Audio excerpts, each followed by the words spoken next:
Let's dive right into this explainer by nailing down our baseline goal. We're looking at the engineering blueprint for something called the alpha loop. At its core, the objective here is to build a continuous flow liquid metal pump, but it's shaped exactly like a 3D trefoil knot. Why? Because by forcing liquid metal through this highly specific topological geometry, we can actually harness it for directed kinetic energy. It's this brilliant, incredibly dense intersection of theoretical physics and hard-nosed engineering. So what are we actually building here? A magnetohydrodynamic, or MHD, T32 knot engine. The baseline geometry of this thing is just fascinating. It's built around a T32 centerline. That means the fluid path wraps 3 times around the poloidal cross-section for every 2 times it circles the central axis. With a major radius of 150 millimeters, the entire working area is roughly the size of a large dinner plate. And that sets up the exact uncompromising spatial envelope we have to work within.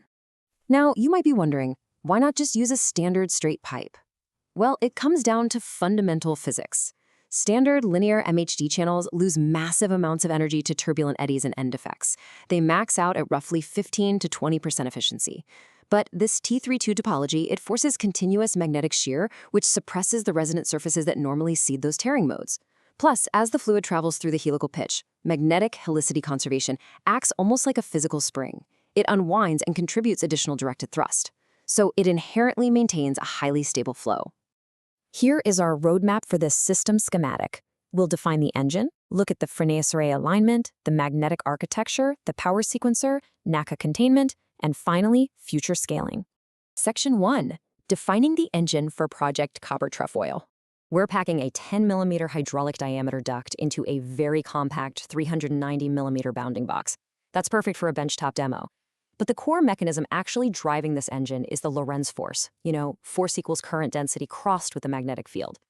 The absolutely crucial point here is that fundamental physics requires us to align the current, the magnetic field, and the fluid velocity perfectly at every single millimeter of this 3D curve to achieve forward thrust.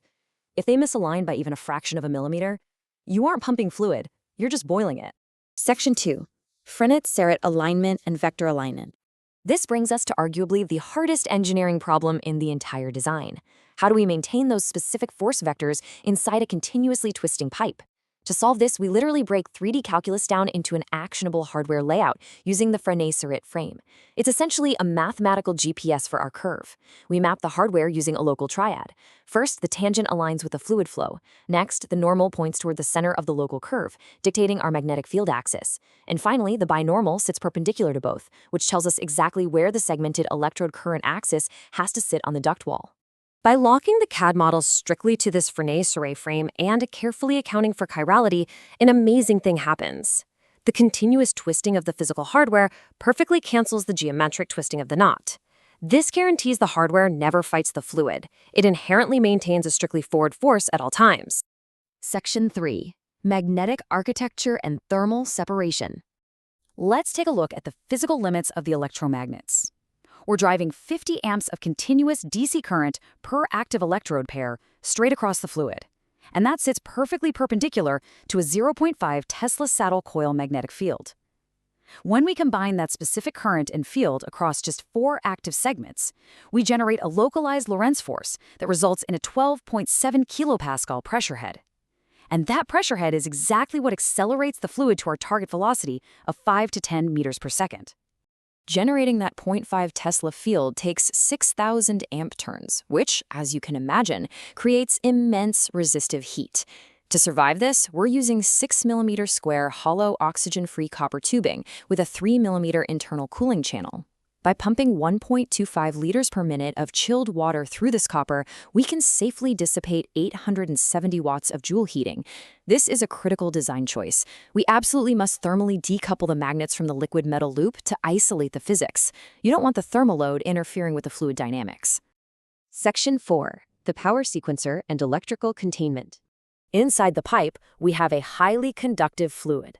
The massive risk here is that the fluid just becomes a giant short circuit right down the center line, which would completely bypass the transverse Lorentz force we need.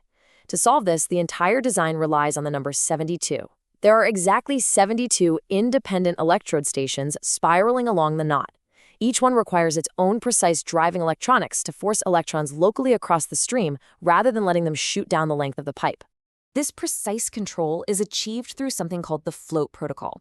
When an electrode station is inactive, both the high side and low side gates are pulled to a high Z state. That means they physically touch the fluid, but they are electrically disconnected. The system also features some non-negotiable protections. We're talking digital opto-isolators for the microcontrollers, fast recovery Schottky diodes to clamp down on massive inductive voltage spikes when we switch those 50-amp transient loads, and a hardware-level global underscore inhibit that is tied instantly to a physical E-stop. So how do we actually fire these stations? Well, we use a kinetic initiation sequence called the sliding window. First, we activate just 4 consecutive stations while the other 68 float. Next, we walk this localized force packet around the knot at a conservative 10 Hz. Finally, as the bulk fluid momentum builds up, the sequencer dynamically adjusts its switching frequency to slightly lead the fluid. This smoothly accelerates the entire loop without causing any cavitation. Section 5. NAC containment, looking at chemistry and safety. For this alpha test, we're using a eutectic NAC proxy. That's a sodium-potassium alloy. It's liquid at room temperature and highly conductive, which is great, but it reacts violently with moisture and oxygen. That demands a very strict primary containment architecture. The NAC must have zero contact with atmospheric air, so we utilize an ultra-high purity argon blanket maintained at a positive pressure of 1.2 atmospheres. Before we even fill it, the entire system undergoes a hard vacuum purge, and a 1-liter stainless expansion reservoir acts as the safe argon-to-liquid interface. But if primary containment fails, we have secondary failsafes layered on. The design relies heavily on dead man switch logic. We have a normally open pneumatic valve that requires active power just to stay closed. If power fails or any interlock triggers, that valve springs open and the argon pressure instantly blasts the fluid into a sealed 2-liter dump tank. And notice the strict zero water routing rule within the catch tray perimeter. Mixing a ruptured cooling water line with a breached NAC duct wouldn't just be a failure, it would be catastrophic. Finally, Section 6, future scaling and moving beyond the bench. As we wrap up this system review, we really need to demarcate what's proven on the bench today from the open research required for scaling this up. Project Copper Trefoil uses ambient eutectic NAC and water-cooled copper. That structurally proven baseline perfectly isolates and tests the topological physics. But the future phase? That's going to require scaling up to 180 degrees Celsius liquid lithium and using high-temperature superconducting, or HTS, Rebco tapes. And that introduces some extreme material science constraints. Transitioning to HTS RBCO isn't just a simple linear scale-up. We're talking about a fundamental shift in material physics. There are critical open research questions we still have to answer.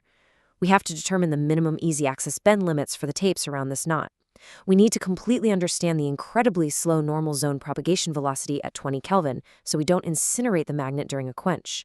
We have to balance really tight cryocooler heat leak budgets and, crucially, figure out how to prevent the fast-switching 50-amp pulses of our sequencer from inductively triggering false quenches in the superconducting field.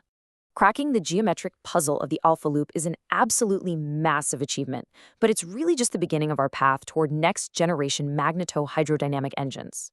So the question we have to ask is, as we master this continuous flow topological pumping at ambient temperatures, how will we overcome those fundamental material shifts to unlock true high-temperature energy applications? It's an incredible engineering frontier, and I can't wait to see where it goes.